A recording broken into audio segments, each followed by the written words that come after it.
fellow friends. My name is Yuwen and my metric number is 270717. Hi everyone, my name is Ziwei and my metric number is 269906. My name is Li Wei Ming and my metric number is 271954.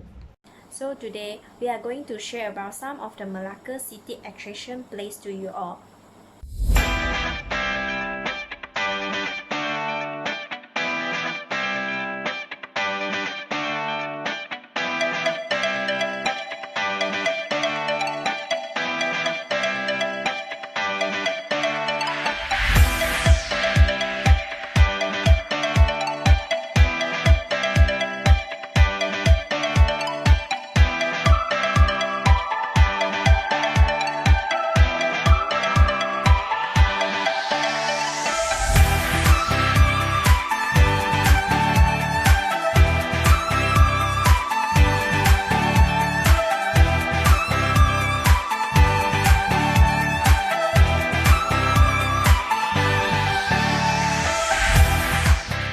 So first, I could like to introduce to you all the place that most of the tourists would go when they visit Malacca. There is Christchurch, Malacca. Christchurch built by the Dutch when they took possession of Malacca from the Portuguese.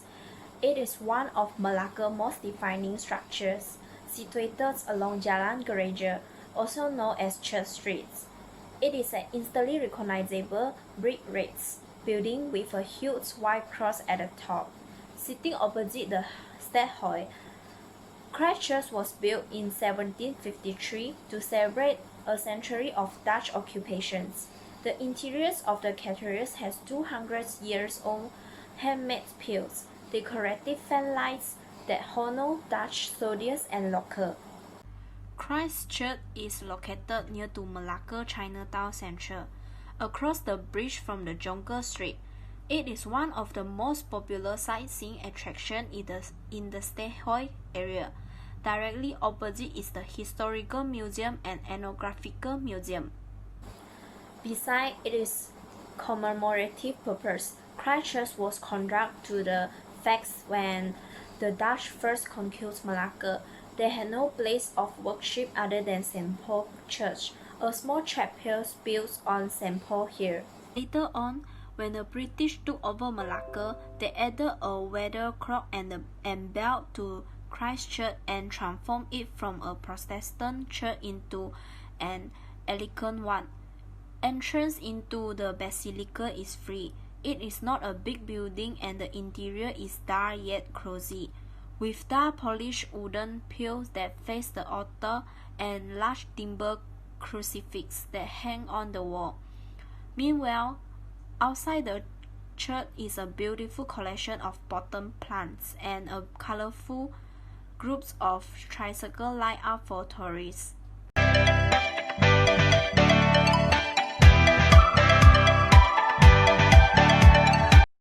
Okay, hi everyone. Today I would like to let you all know about the Malacca Street Mosque.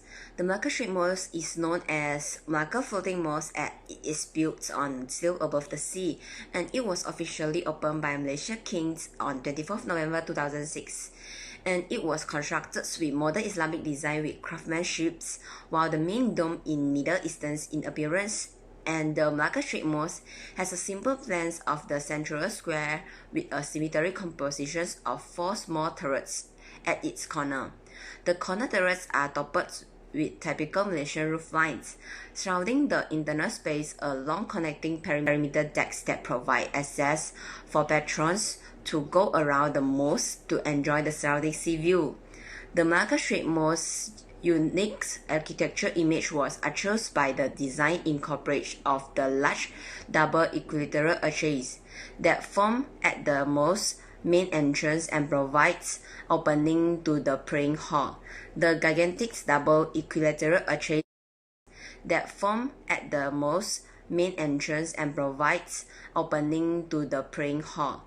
The gigantic double equilateral arches have architectural sustainable features such as the protruding pointed extradotes that double as sun shading device. The facade of the mosque is decorated with with stained glasses window with Islamic motif. The minarets also have streakings and unusual designs. It is an attractive building that has already become popular with all the photographers. And the mosque is located on Pulau Malacca, which is a man-made climb reclaims 40 heritage island just off the city center of Malacca.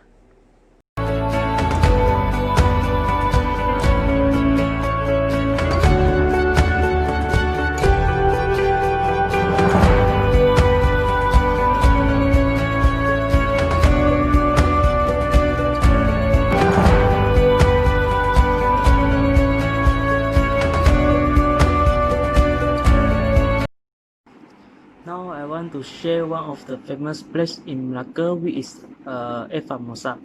Famosa was built in 1511. The settlement used to sprawl across a whole hillside, but now only a long gate remains. One of the oldest surviving European architectural remains in Asia.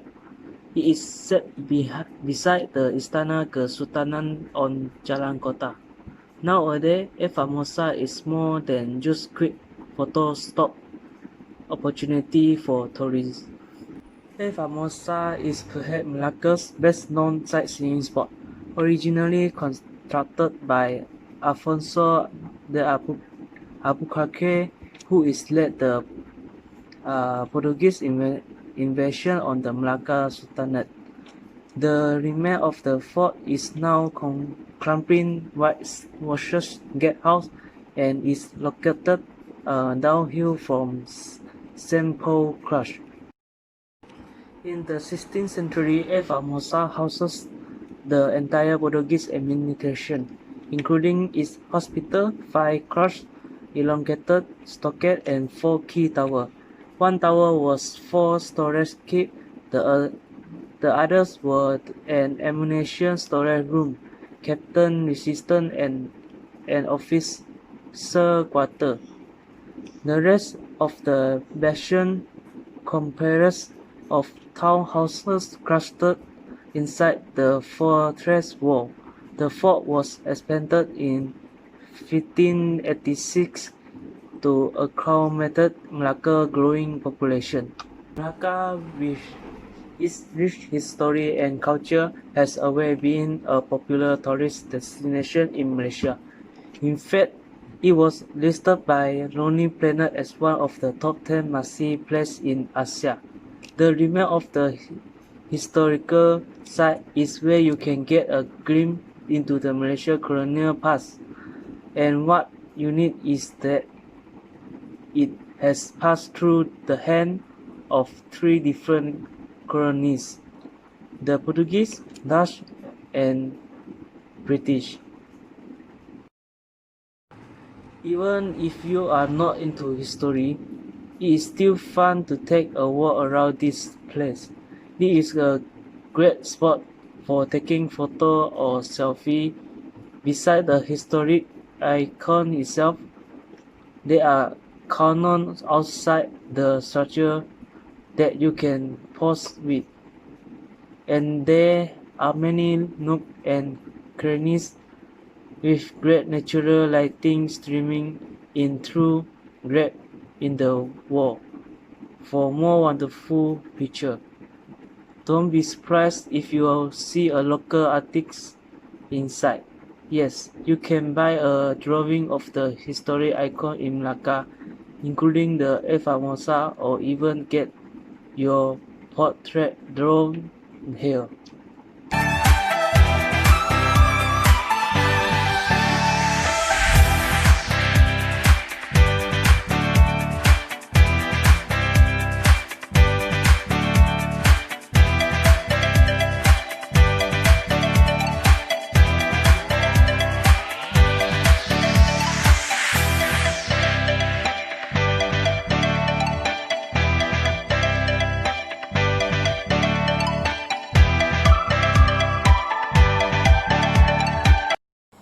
So another attraction place I could like to share with you all is Stadthoy. Actually, the Stadthoy is opposite the Christchurch. The Stadhuis is believed to be the oldest surviving Dutch building in the east part of Malacca town square, prominent Dutch colonial architecture. It is a massive bright terracotta red riverfront building that was once the official residence of Dutch governor and officer. The Stadhuis was built between 1641 and 1660 on the ruins of a Portuguese fort. The Stadhuis of Malacca was the focus point of several successive governments for over 300 years, from its completion until 1980. In 1982, Stadhuis was converted into a museum. The Stadhuis displays typical features of Dutch colonial architecture with massive walls, laved windows and chunky doors with wrought iron hinges. The renovated main building houses the Museum of History and Ethnography, which showcase Malaccan's customs and traditions as well as the city's rich history, from the Great Malay Sultanates to the Portuguese, Dutch and British occupations. Meanwhile, just behind the Stadhuis is the Museum of Literature, where historical accounts and local legends are detailed in maps, prints, and photographs. One admission ticket allows visitor entry to both exhibits.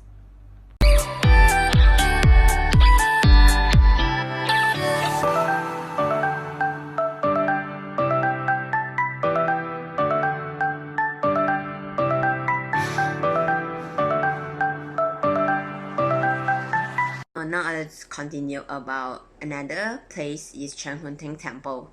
Chen Hunteng Temple is one of the most notable landmarks in Malacca, set near the Hindu temple Sri Potaya Vinogaya along Jalan Halikyo in Jonker Streets. This Chinese temple is built as the oldest Buddhist place of worship in the country. Built in 1646, it is also known as the Merciful Cloud Temple. This temple is dedicated to Kuan Yin, goddess of mercy. A black, gold, and red robe statue of the goddess stands in the central prayer hall. Chen Hunteng Temple was constructed by Chan Lakkyo, son-in-law to Captain Lee, Malacca's second Chinese captain, a military position created by the Dutch Fast Indian Company, which made it possible for a non-whites to govern Malacca, divide ethnic communities. And the history of Chen Hunteng Temple, apparently a fortune teller was contracted for advice on the location and construction of Captain Lee's grave. Allegedly, a grave deeper than 3 feet would benefit Lee's son-in-law, Chan Lakkyo, while a shallow grave would bring prosperity to his sons. Whether intended or not, the grave was made 3.5 feet deep, and Chan Lakkyo's relative success after his father-in-law's death motivated him to construct the Chen Hunteng Temple as an expression of gratitude for his success.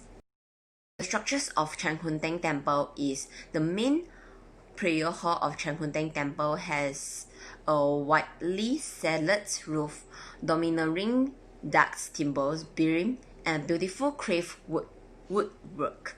Smaller chambers and devoted to ancestors' worships are prominent through the temples.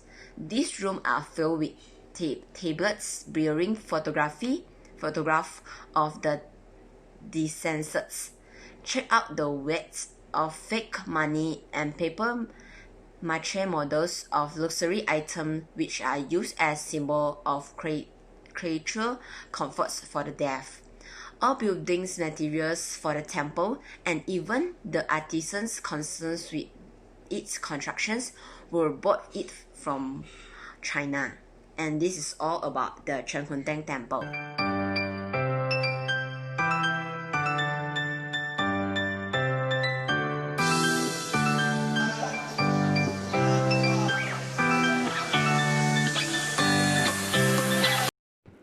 In addition, another place I would like to share with you in Malacca is the Baba Nyonya Heritage Museum.